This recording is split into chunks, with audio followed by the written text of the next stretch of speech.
So if you're watching my videos at all, you probably know my drill press is one of those tools that we all love to hate because I have pretty much tortured it drilling through all kinds of steel over the last few years.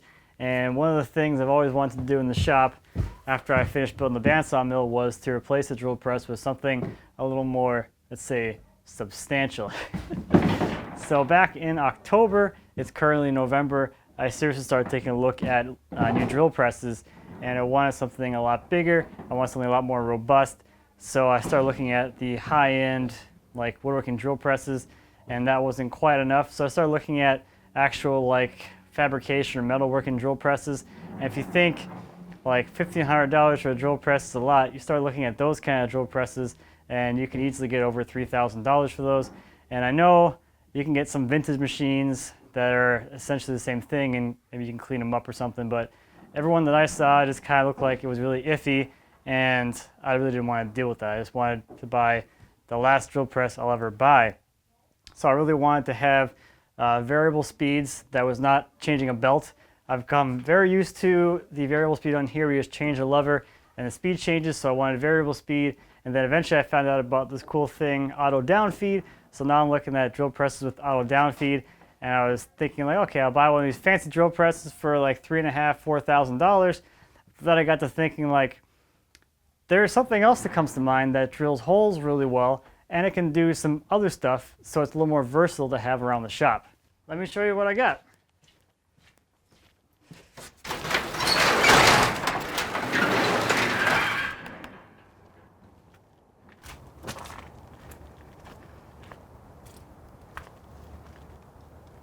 That is a 2 horsepower Bridgeport mill with the variable speed head, and yeah, it's quite big and it'll be a lot more versatile than a big drill press. Not to say I won't someday get a drill press, because it seems like that'll still be a little more convenient for just drilling a quick hole or something, but this should be a lot more useful for me. I found this mill at a local used machinery dealer, which was just a couple miles down the road from me, and it was about a 9-minute drive from door to door. I have to say that buying this mill was a really great experience from the customer perspective. I was a little nervous and apprehensive about going into a machinery dealer, not really knowing anything about Bridgeports, never actually using one, and never really seeing a whole lot of them in person. But I worked with Jim from Pierce Machinery on the purchase, and he was super pleasant to talk to and work with. Jim's assistant Keith showed me the mill and helped me load it. Keith walked me through all the controls and the functions of the machine, showed me that everything was working, and was just really patient with me and answered all my questions. So if you're in the Minneapolis area and you're looking for any used machinery, I'll leave you Jim's information down in the description.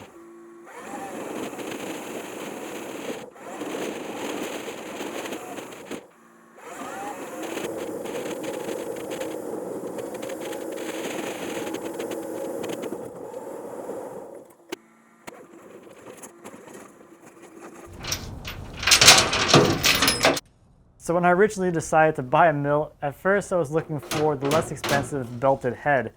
On those machines, you need to change the belts to change the speed, and I figured that wouldn't be such a big deal because since the machines are all 3-phase, I would be powering it with a VFD, and the VFD would provide me with variable speed, so I wouldn't need to change the belts very often. In the process of looking at that style of machine, which I looked at 3 of those, I started thinking that maybe the variable speed head would be better since they come with more powerful motors, and having the extra power wouldn't be a bad thing. I also noticed that the variable speed machines tend to come with more accessories like power feed or digital readout, which of course could be added later, but it'd be nice to have those things on the machine already so I wouldn't have to worry about them. Now probably more importantly was that the more powerful mills just tend to look like they were in better shape. Now on this mill, unfortunately the power feeds aren't working. Jim was telling me that there used to be an electrical box on the machine which they plug the power feeds into. The feeds run on 110 volts, but the outlets were 220 volts, so a little over voltage, and they're no longer working. I did get a better price reflective of those feeds not working, so about $1,000 off, but I wouldn't have minded paying a little more to have working power feeds out of the box, so to speak. The mill did come with a DRO, but it only has a scale for the Y-axis. So in the future, if I want to, I can add a scale to the X-axis and have digital readout on both X and Y. The mill also came with a vise, some tooling, and a setup kit.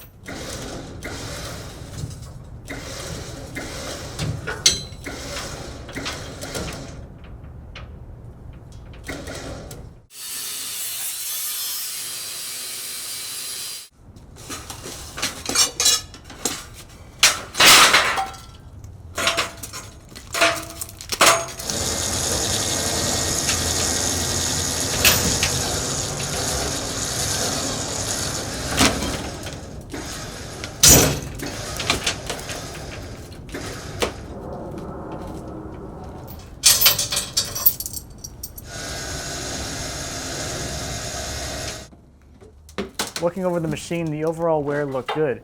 There was still some flaking visible on the cross slideways, the knee, and the table. There weren't any huge gouges in the table. There's a few marks here and there, but nothing super ridiculous. The backlash on the feeds wasn't terrible, and the table ran smoothly to the extent of its travel with no play. The spindle sounded good, and the mill wasn't missing any parts.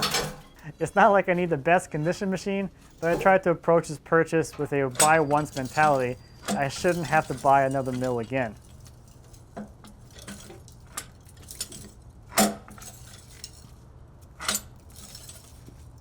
So before I wheel this thing over to its final spot, I want to do a little bit of cleanup work while it's over here by the door and kind of wipe down the back. It's pretty greasy, so I'm just going to spray down the base with some degreaser and we'll see how that goes. When I tried this outside on the trailer the day I got it, it was like 7 degrees outside, so the degreaser froze instantly when it hit the casting.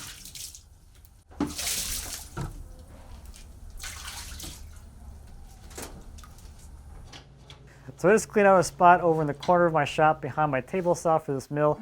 I think this spot will work out pretty well, as I should have enough space around the machine to make working on it pretty easy. It should also work out that if I store the mill with the table fully lowered, it should be lower than the top of my table saw, so I shouldn't have any issues with the mill getting in the way of making longer rips on the saw, and it might actually be able to serve as a bit of an in-feed support. I'm also thinking I might want to make a mobile base for this mill, something with casters and leveling feet, so when it's parked it'll be on the feet, but if I want to move it, say, away from the wall, I can retract the feet so the mill is on the casters and easily-ish, pull it out of the corner. Just some initial thoughts that I have.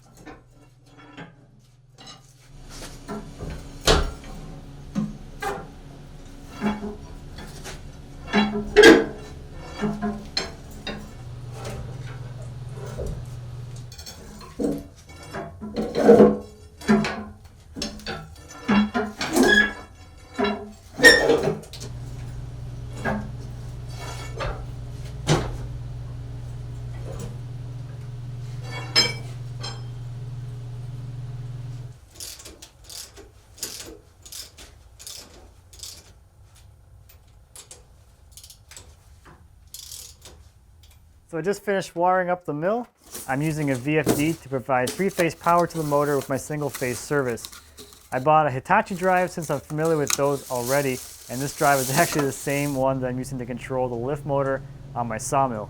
Since the VFD needs to control the motor directly, I removed the existing drum switch from the circuit so the VFD would be wired directly to the motor. I verified the wiring on the motor was already set for 220 volts, and I reused the old wire which used to go to the switch.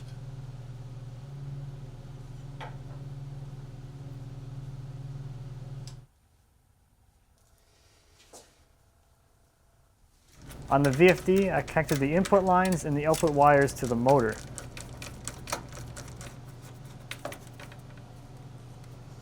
Once the VFD was powered on, I set the basic parameters like the acceleration time, which I've set to 2 seconds, and the deceleration time, which I went ahead and set to 0.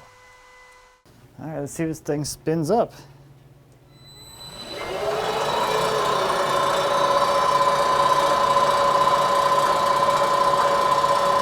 Spinning. Just going to move the ram back a little bit. So in the interest of at least using this thing a little bit, I have this end mill that came with it. It's seen much better days, so the ends are totally gone, but it feels like it's still got some life left up in here. So I'm going to try and shave a little bit off the end of this bar stock just to say I've done something.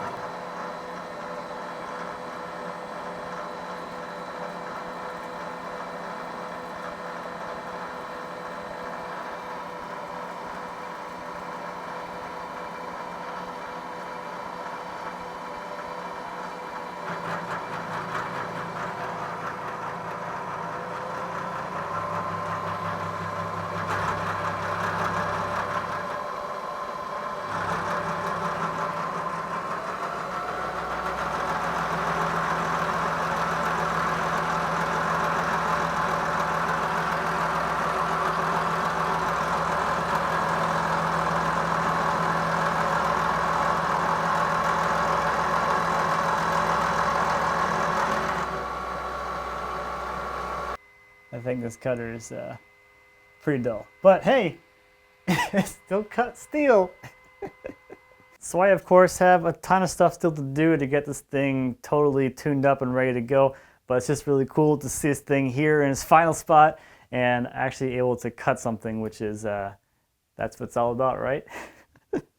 So I'm thinking for the VFD to control the forward reverse, I want to see if I can find out how to use this drum switch for that, if I can wire the control wires for the VFD into that so that the look and feel is the same as using any other bridge port, but it's just not an actual drum switch. It's just a control switch for the VFD. I got to install the DRO, but that needs to be cleaned up a little bit. And just as far as cleanup goes overall, this thing needs a pretty good amount of cleanup work, especially the table. It's got a lot of chips and oil and just junk down there that I want to clean up and get it just looking really good again. I still have to do a pretty good amount of tune-up work. There's about, I think, 25 thou of backlash in the cross feeds, so I want to tighten that up a little bit. Yeah, I don't know. Obviously I got to square the head still, get the vise cleaned up as well. I think I want to take the vise apart, clean it up completely, and get that looking good as well. So there's going to be a lot of degreaser in my future, that's for sure. Now, of course, I still have a lot of tooling that I need to buy. The biggest thing I need to get right now is a drill chuck, but it did come with a bunch of different collets. So I have some collets as well as the collet rack on the machine, some various end mills that all look like they probably aren't all that great, but there are some new ones, so that's nice. There's one side that's not snapped off of this guy, an 1/8 inch cutter. So there's a few brand new end mills in here. A lot of this stuff though doesn't look like it's going to be much good. They're all pretty well used up. But I'll clean them up and I'll see if there's anything that's still good in here. There's some new stuff in all these containers. So there's some stuff here that might be usable. Vanilla also came with a parallel set, so all these guys need a little bit of cleanup as well, but you know, I got parallels, so at least that's one less thing I need to buy. How about missing whatever the size this is, 1 5/8. So lots of cleaning in my future. And then as far as the power feeds go, I will take a look at those at some point. Maybe I'll be able to fix them or figure out what happened to them. Otherwise, I'll try to fix or replace them, but I'm not really in a rush to have power feed at this point for the stuff that I envision doing with this mill, which who knows what I'll be doing, but I'm looking forward to learning. And I think that's the most exciting part of this whole experience, is kind of jumping into a whole nother thing that I have absolutely no experience with and just learning as much as I can. So I'm excited. So probably one of the first things I need to do is either buy or make some covers for the ways, just to keep those things free of chips and I guess sawdust in my case. Since those ways are oiled, it's probably not going to be that great in here in a wood shop getting all full of sawdust. So if I can keep the sawdust away from the ways, that's going to be the best thing. So I think it's going to do it for this one. I was just really excited to get this thing here, get it in place, get it running, and to kind of share that with all of you. If anyone's really interested in seeing this thing, the cleanup process for that, I guess I can make a video about that. There's a lot of videos already on cleaning up and tuning up bridge ports, but if that's something that people are interested in, I can certainly put together some videos of that as I go through the whole process. Just going to be a lot of degreaser.